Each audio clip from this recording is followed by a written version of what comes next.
Oke, halo, jumpa lagi dengan saya Yofi Setiawan. Di video kali ini saya mau ngobrolin soal Mac Mini M1 yang baru saya beli dan saya udah coba pakai sekitar kurang dari sebulan sih sebetulnya.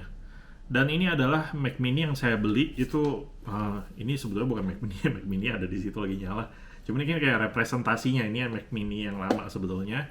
Eh, Mac Mini M1 yang saya beli ini menggantikan iMac 2019 yang udah saya beli sekitar 6, saya pakai sekitar 6 bulanan. Itu kayak sekitar 3 bulan sebelum akhirnya M1 diluncurin gitu. Waktu itu saya pikir kayak M1 ya biasa aja, tapi ternyata respon positifnya banyak banget gitu. Jadi saya penasaran dan akhirnya saya sampai jual iMac saya 2019 yang baru saya beli.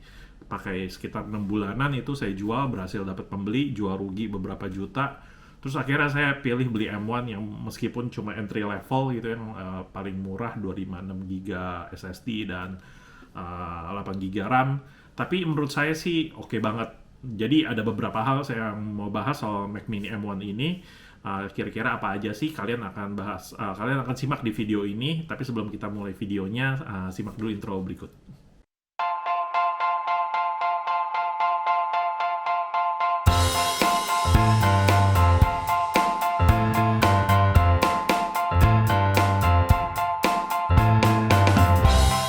Oke, jadi Mac Mini M1 yang saya beli, beberapa hal yang saya mau bahas ya. Mungkin kita mulai dari saya pakai ini buat apa sih? Jadi saya pakai ini untuk kerja. Kerjaan saya itu web design, jadi saya bikin website, saya desain website gitu kan. Sedikit programming, coding, banyak pakai Photoshop, aplikasi aja apa aja sih kayak Premiere Pro. Kadang kalau untuk edit video untuk saya upload ke YouTube channel saya gitu kan. Terus beberapa aplikasi itu kayak FTP, chat dan browser. Sebetulnya saya nggak pakai untuk gaming atau aneh-aneh sih. Jadi benar-benar lumayan cukup sederhana lah. Paling yang agak berat itu cuma Photoshop aja sih. Dan sejak era work from home gara-gara pandemi ini, jadi saya pakai ini untuk workstation gitu loh. Dan selain untuk workstation, jadi untuk entertainment station juga. Jadi saya sering nonton film atau saya download film, saya simpen, downloadnya sih pakai server, tapi saya kelolanya itu manage kan via browser ya, via Mac Mini M1 ini gitu. Jadi ini adalah Mac Mini yang saya beli untuk menggantikan iMac saya 2019 yang bahkan saya baru pakai cuma beberapa bulan. Waktu itu saya pikir ya Mac Mini M1 itu bisa sebagus apa sih gitu kan, tapi ternyata responnya itu positif banget sehingga saya sampai penasaran dan akhirnya berhasil dapat pembeli Mac Mini saya dengan harga ya meskipun rugi gitu tapi lumayan lah.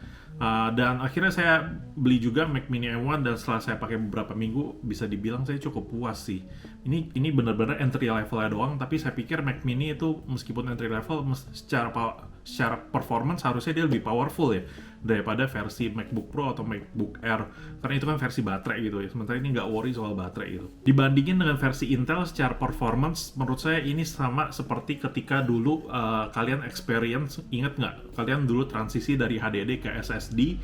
Jadi HDD dulu kan kita sempat pakai dan rasanya teknologi udah mulai banyak berkembang, software juga terus berkembang dan HDD mulai nggak mumpuni untuk kita manage file dan kelola data dan sebagainya. Jadi terasa agak lemot lah performance komputer zaman dulu yang pakai HDD yang kita pakai. Ketika tiba-tiba transisi ke SSD, kalian ngerasain wah gila lebih ngacir banget. Tapi belakangan kan kita udah terbiasa dengan yang namanya SSD dan ketika udah terbiasa itu kita pelan-pelan juga mulai kembali ke era dulu HDD mulai berasa lemot gitu loh. SSD pun bisa lemot juga gitu.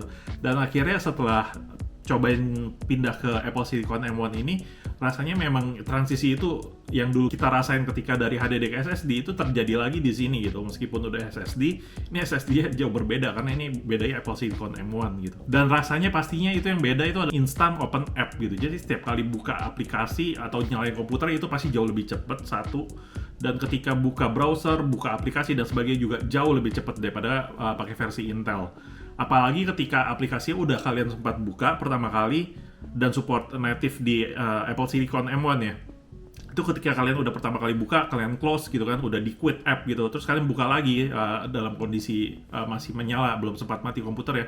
Dia juga bisa instant on-nya cepet banget. Jadi benar-benar experience yang mungkin kalian rasain ketika kalian buka aplikasi di HP, iPhone bahkan. Meskipun demikian masih ada sedikit bug yang kadang saya masih temuin bahkan di aplikasi bawaan dari si Mac sendiri ya, misalnya kayak text editor gitu, setiap kali saya geser ke atas kursor ya, ke atas terus ke kiri, itu tiba-tiba langsung quit gitu. Jadi mungkin ini hal-hal kecil yang mungkin si Apple sendiri juga nggak notice gitu, tapi mungkin kedepannya juga bakal cepet diberesin mungkin ya. Dan apa yang saya rasain ketika edit video di Adobe Premiere pun itu memang jauh lebih lancar, dalam arti saya belum ketemu masalah frame drop gitu. Jadi kayak kalau di versi Intel kemarin ketika mau edit video, itu pasti ada yang namanya kayak lagi mau udah edit kan, cut udah disatuin gitu, terus kita mau coba preview, itu ada bagian-bagian kadang-kadang tiba-tiba nge-freeze gitu dan nggak jalan. Jadi itu agak mengganggu, dan itu benar-benar nggak terjadi di Mac Mini M1 ini. Ketika edit video dengan Premiere Pro itu jauh lebih smooth gitu loh, jadi nggak ada masalah. Jadi ketika kita preview pun rasanya enak karena semuanya kelihatan lancar-lancar aja. Lalu ini soal swap memory yang banyak orang khawatirin dan diskusiin. Dan memang ini jadi kekhawatiran juga ya, soalnya kalau swap memory, gue mungkin nggak bisa bahas terlalu detail soal swap memory dan apa implikasinya gitu kan, dampaknya. Tapi banyak yang bilang bahwa swap memory ini memang kalau diperhatiin itu di compare sama versi Intel memang swap memory kalau diperhatiin angkanya memang lebih rendah cenderung sih. Tapi swap memory di M1 ini kelihatan tinggi banget, bisa sampai 1 atau 2 giga gitu ketika kalian gue buka banyak aplikasi ya, misalnya browser. Kalau cuma browser sih mungkin bisa dibilang swap memory hampir 0 gitu. Tapi ketika buka aplikasi kayak Premiere, terus buka beberapa aplikasi, Telegram, apalagi aplikasi yang nggak support dengan Apple Silicon M1, itu cenderung swap memory bisa jadi naik tinggi. Kenapa orang khawatir swap memory ini tinggi itu bisa jadi masalah? Karena banyak yang bilang swap memory ini kan kayak ngambil yang harusnya dia kerja pakai RAM, tapi ternyata RAM 8GB itu kan terlalu kecil. Jadi dia ngambil kerjanya si SSD gitu. SSD dibuat kerja, dan ketika SSD ini di rewrite dengan proses swap memory, SSD itu kan punya usia, jadi cenderung orang khawatir bahwa ntar kalau SSD ini sering dipakai untuk swap memory, ntar khawatirnya orang umur dari device M1 ini bisa jadi jauh lebih pendek daripada versi-versi yang bukan M1 gitu. Karena SSD dia banyak di rewrite untuk proses swap memory. Tapi sebetulnya ada yang bisa kalian lakukan untuk meminimalisir swap memory ini, seperti yang udah sempat gue coba lakuin. Jadi adalah dengan kalian berusaha untuk menggunakan aplikasi-aplikasi yang memang udah native di Apple Silicon M1. Caranya gimana ya? Kalian bisa cek juga, kalau contoh ya aplikasi Adobe sih kebanyakan udah support dengan Apple Silicon M1 secara native. Meskipun mungkin secara performance masih bisa terus dikembangin ya, karena sekarang masih gua rasa belum terlalu maksimal, nantinya bisa lebih baik lagi. Jadi kalian untuk ngecek apakah aplikasi-aplikasi yang biasa kalian pakai itu udah support dengan Apple Silicon M1, itu kalian bisa cek di website namanya isapplesiliconready.com. Ini kayak mungkin pihak ketiga atau siapa gitu yang buat supaya orang bisa cek gitu loh, kalau aplikasi gue kira-kira udah support dengan M1 optimize atau belum gitu. Karena kalau aplikasi yang kalian pakai itu belum di support secara native untuk M1 Apple Silicon, jadi otomatis harus ditransisi lewat Rosetta. Rosetta ini yang mungkin kerjanya cukup keras, meskipun kalian secara experience ketika pakai komputer itu sebetulnya nggak ada rasa lemot atau gimana gitu, tapi mungkin ini jadi kayak kerja komputernya jadi lebih keras daripada versi dia bisa menggunakan aplikasi yang udah native dengan Apple Silicon M1. Lalu sedikit tips dari gue, mungkin perhatiin juga dengan workflow kalian. Jadi kalau kalian ini backgroundnya apa, kalau gue contohnya web designer, workflow gue kan berarti gue sering pakai namanya Adobe Photoshop gitu misalnya, dan browser itu otomatis kalau gue cek sih udah cepet banget disupport dengan Apple Silicon secara native gitu kan. Jadi gue nggak terlalu khawatir untuk transisi. Tapi memang ada beberapa aplikasi yang tadinya gue sempat sering pakai di versi lama Intel, dan sekarang gue consider untuk nggak pakai lagi aja lah. Contohnya mungkin kayak Clean My Mac gitu, gue udah nggak pakai lagi. Meskipun dia akhirnya udah bikin versi native juga untuk Apple Silicon M1. Dan yang lain itu contohnya kayak sebelumnya gue pakai FileZilla untuk kelola FTP, file-file dari server, dari gue mau kelola file-file website di web server gitu kan, gue pakai FileZilla sebagai FTP client. Dan itu open source kan. Di Intel itu sebetulnya nggak ada masalah dipakai, tapi ketika gue pakai ini di versi M1 karena dia nggak secara native support Apple Silicon M1, otomatis gue sering nemuin yang namanya kayak freeze dan tiba-tiba quit app gitu, jadi crash gitu. Nah, otomatis gue berusaha untuk cari alternatifnya, dan akhirnya gue nemuin namanya Viper FTP yang gue carinya juga sebetulnya dari applesiliconready.com itu sih. Jadi gue cari keyword FTP gitu kan, dan ternyata ada namanya Viper FTP. Gue coba cek, gue coba pelajari, ternyata memang oke juga kok, nggak jelek juga, dan dia punya beberapa fitur yang lebih baik bahkan daripada versi gratisan FileZilla ya, meskipun ini berbayar 300 ribuan gitu kan. Tapi karena untuk mendukung kerjaan gue pikir why not, jadi gue pakai aja, gue install, gue bayar, dan akhirnya sekarang gue bisa pindahin workflow gue yang untuk FTP klien gue yang tadi pakai FileZilla, akhirnya sekarang gue pakai Viper FTP aja gitu. Sementara beberapa aplikasi kayak WhatsApp ya, kalian kalau suka chatting dengan WhatsApp, kalian suka di versi Intel, gue ada taruh di desktop version WhatsApp gitu kan. Memang jadi lebih nyaman untuk chatting, dan gue rasa memang lumayan makan RAM sih begituan. Jadi gue coba cari alternatifnya aja, dan alternatif WhatsApp ini ternyata gue bisa pakai Safari browser. Jadi Safari browser itu kan udah pasti support dengan Apple Silicon banget gitu kan. Dan memang terbukti sih ketika gue pakai ini jauh lebih light gitu, nggak bikin RAM gue kerjanya terlalu keras, karena ya balik lagi ini kan RAM 8GB, jadi kalian harus make sure dia kerjanya nggak terlalu keras lah gitu. Kalau kalian punya budget, sebenarnya gue waktu itu punya budget untuk ngambil yang 16GB gitu, tapi kenapa gue ngambil, karena gue kayak harus nunggu berapa hari, sementara gue udah nggak sabar gitu. Terus gue pikir kayak why not lah, ya udah coba aja yang 8GB ini, karena gue juga udah cukup confident bahwa M1 ini meskipun 8GB pasti udah cukup oke juga. Lalu yang menarik dari M1 ini adalah kalian bisa install beberapa aplikasi yang tadinya cuma support di iPhone doang gitu. Kan nggak memungkinkan ya aplikasi iPhone sebelumnya ya di versi Intel untuk kalian install aplikasi iPhone di Mac. Dan memang sih nggak semua aplikasi works gitu, tapi ada beberapa aplikasi yang ternyata gue coba pakai, it works. Mungkin kalian kepikiran secara awam, kalian pengen install mungkin misalnya Instagram atau TikTok di Mac gitu ya, tapi setelah gue coba cari, itu sama kayak cari dari Mac App Store-nya aja sih. Ternyata setelah gue coba cari nggak ada sih kayak TikTok atau Instagram gitu, tapi third party-nya yang lain ada sih. Tapi yang menarik yang gue pakai dan terpakai buat gue itu adalah aplikasi Bardi. Jadi Bardi itu kan aplikasi buat kontrol kayak mati lampu nyala dan sebagainya gitu. Sebetulnya biasa pakai HP bisa, tapi gue ngerasa kalau bisa dari desktop kayak nyaman juga ya. Terus gue coba cari, ternyata ada, gue install dan ternyata bisa dipakai juga. Jadi gue bisa nyala mati lampu, gue bisa kontrol lampu-lampu rumah gue atau semua peralatan smart home Bardi gue itu lewat desktop gue, Mac Mini M1 gitu. Jadi ini menarik sih menurut gue. Jadi bisa mungkin lagi sambil kerja mau mati lampu nyala itu jauh lebih cepet daripada harus buka iPhone, buka aplikasi, pilih mana yang mau nyala mati gitu kan. Itu prosesnya jauh lebih panjang sih daripada gue ketika lagi sambil kerja di desktop. Gue bisa langsung buka Bardi, terus gue klik nyala lampu, langsung kontrol, itu cepet banget. Jadi ya ini bisa works di beberapa aplikasi yang mungkin cuma ada di iPhone. Kalau kalian mungkin ada keperluan yang lain yang mungkin bisa dipakai juga seperti itu, kalian perlu cek sih kira-kira aplikasi ini tersedia atau enggak, dan ini bisa berfungsi atau enggak gitu. Lalu kenapa Mac Mini daripada MacBook Pro atau MacBook Air? Sebetulnya gue tertarik banget sih untuk ngambil MacBook Pro M1, entah 8GB atau 16GB. Mungkin MacBook Air enggak, karena gue langsung lompatin aja performance yang jauh lebih baik.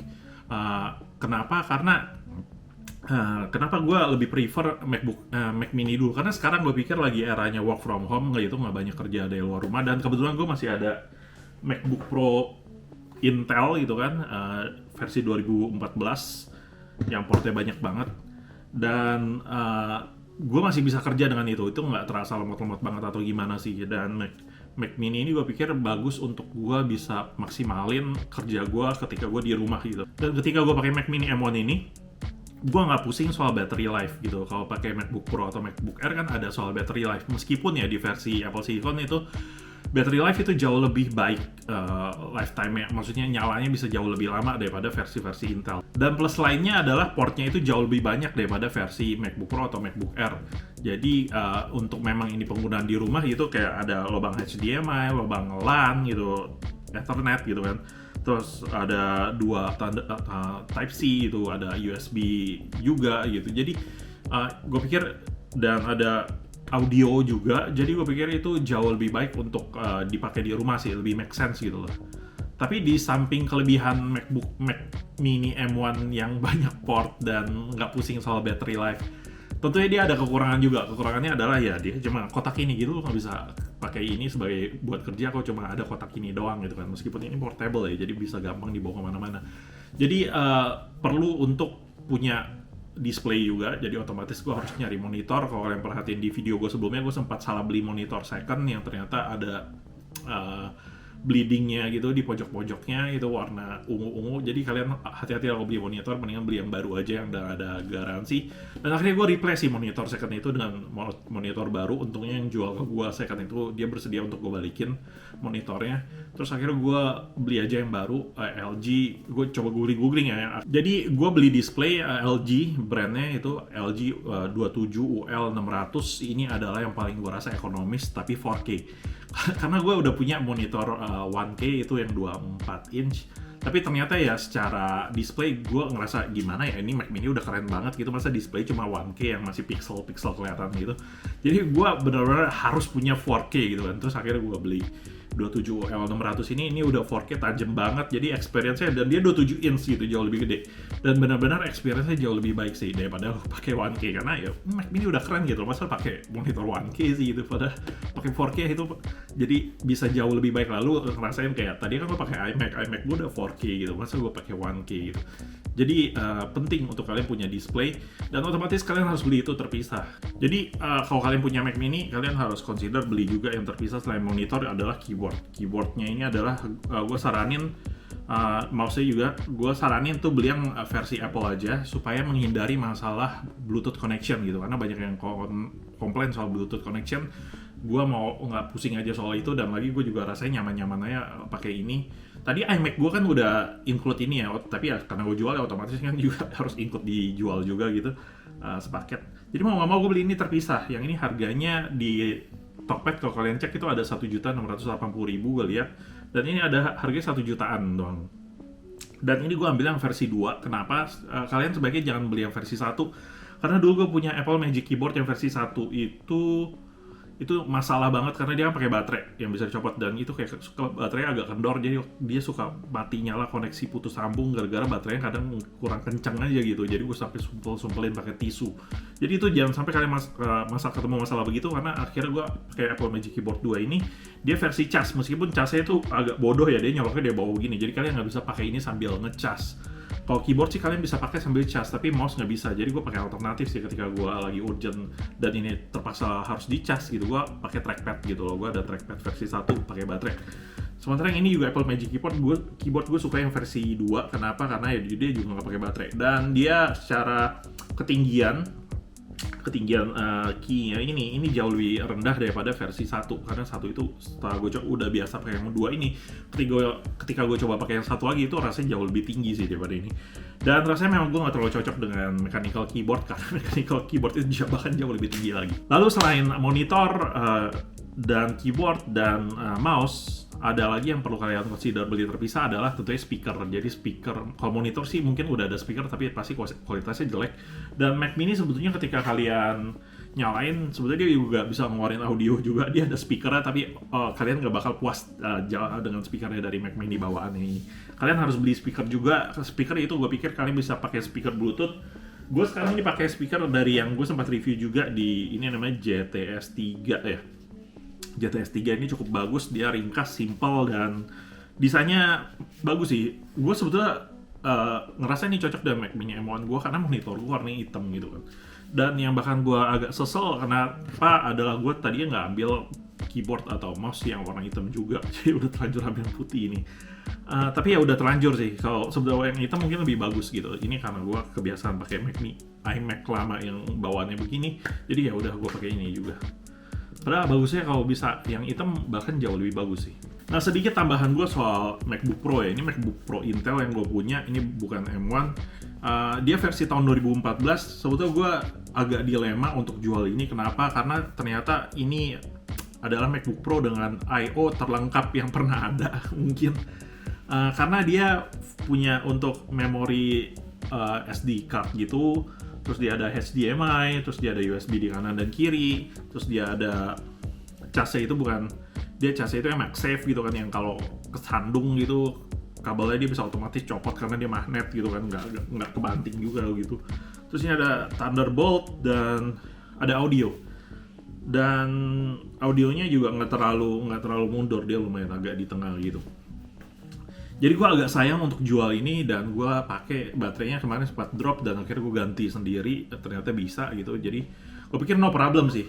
Jadi gue pikir no problem, gue meeting masih bisa pakai ini, dan portnya lumayan lengkap gitu. Jadi cuma layarnya sih terus terang udah jelek sih.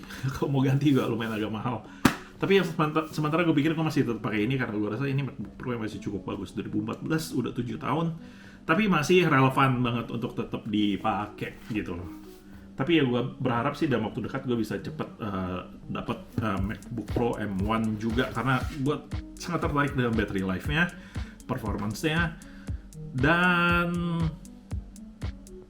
itu aja sih kayaknya. Performance dan battery life-nya itu gila sih. Oke, gue sedikit aja kalian untuk lihat workstation gue ya. Jadi ini adalah settingan Mac Mini M1 gue dengan monitornya si LG 27L600 dan lain-lainnya yang tadi gue bilang gitu loh. Nah, mungkin kurang rapi, tapi ini yang the best gue bisa lakuin sekarang. Ini ada monitor 27L600, harganya 5 jutaan di Tokopedia. Ini keyboard yang tadi 1,6an, Apple Magic Keyboardnya 1,6an. Ini Apple Magic Mouse yang 1 jutaan, 5 juta, 1,6, 1 juta, ini 5 juta 500 kalau nggak salah ya TV-nya. Nah, monitornya 5 juta 500, 1,5, 6, 7, 8, udah 8 juta itu. 8 juta plus itu 12 juta Mac Mini M1-nya. 12 juta, udah 20 juta, gila. Ini berapa? Cuma nggak nyampe 500.000 speakernya gitu. Terus gue tambahin ininya apa? Stand-nya gue sengaja nggak pakai yang bawaan, gue pakai yang tulang gitu biar melayang gitu loh. Jadi karena stand-nya melayang, jadi otomatis gue bisa gampang untuk taruh-taruh barang di bawah sini. Sebetulnya nggak bagus di sini, tapi gue pikir cukup praktis. Kelihatannya sih nggak bagus, tapi cukup produktif menurut gue. Karena dia ada colokan USB, yang mana gue sempat beli lampu ini. Ini lampu LED yang dia colok kabel USB, yang sehingga ketika dia menariknya magnet ya. Jadi lumayan agak terang gitu loh, kasih cahaya-cahaya di belakangnya gitu. Ini ada stand Mac Mini yang gue pikir tadi gue mau pakai untuk biar Mac Mini-nya berdiri, tapi ternyata gue lebih suka ya udahlah tidurin begitu aja. Dan gue banyak pasang port-port tambahan di belakang colok ke Type C supaya bisa gampang colok USB dan colokin ke station. Gue ada 3 external drive yang masing-masing 4 tera, ini total 12 tera. Dan di sini juga ada 4 tera untuk simpan file-file film yang gue download. Ada 1500 film, 1080p, Blu-ray quality, atau web rip 1080p di situ. Gokil ya? Oke, jadi mungkin itu aja sedikit pembahasan gue soal Mac Mini M1 dan workstation gue. Kalau kalian suka dengan video ini, jangan lupa klik like, comment, dan subscribe. Gue Yofi Setiawan, sampai jumpa di video gue yang lainnya. Bye!